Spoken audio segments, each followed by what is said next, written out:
cómo sonó el estruendoso primer día de la sangrienta batalla de Somme hace un siglo. La Primera Guerra Mundial fue la primera guerra industrial.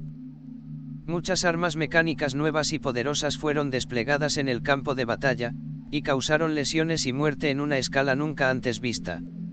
El 1 de julio de 1916, las fuerzas británicas y francesas lanzaron una ofensiva en la región de Somme en el norte de Francia.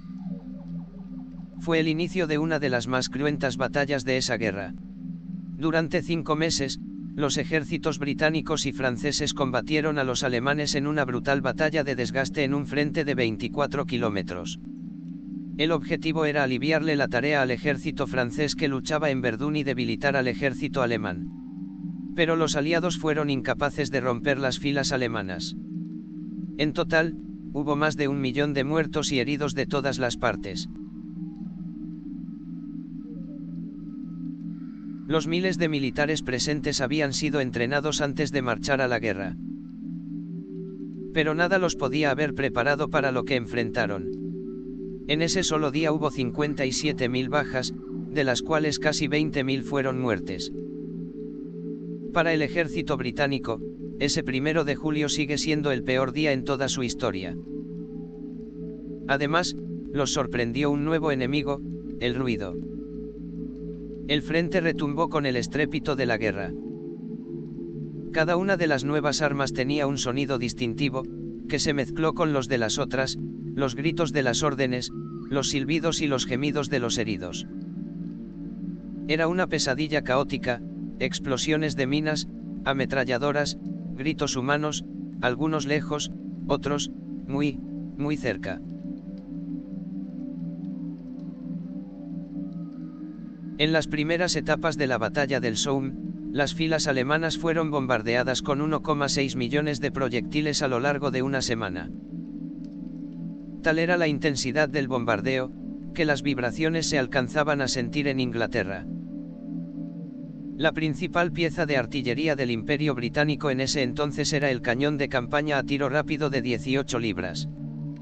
El 18 libras producía un fuerte ruido al disparar, una y otra vez y, unos segundos más tarde, con la caída y la explosión de su proyectil. Los soldados decían oír un perpetuo estruendo de detonaciones distantes. Los feroces y sostenidos ruidos a los que los militares estuvieron expuestos causaron daños horrendos.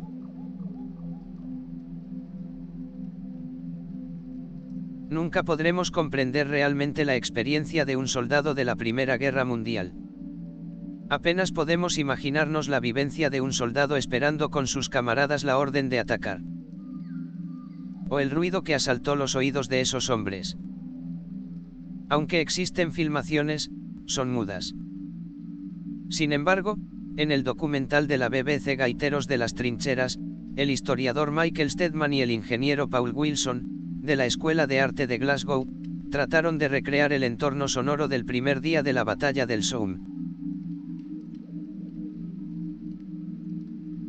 El ruido feroz y repetitivo que se escuchaba en las trincheras y en el campo de batalla afectó la salud de los soldados de varias formas.